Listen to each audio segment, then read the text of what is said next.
2,000 pesos na wireless mic na pwede pang gig. I-test natin. So ito pala siya. Ito yung kanyang receiver, yung mic. Ayan. Tsaka yung transceiver.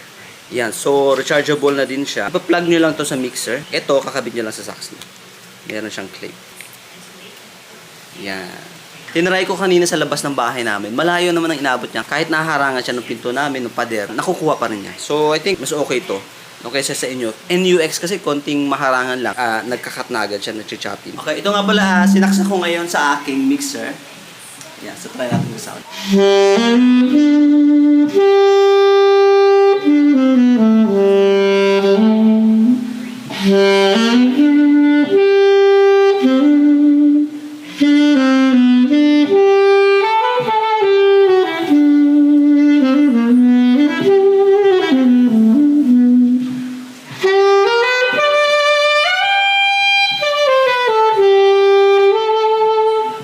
Ito yung box niya. And sa loob,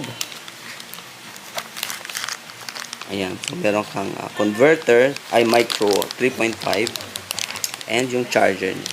So pag interested kayo, message nyo na ako.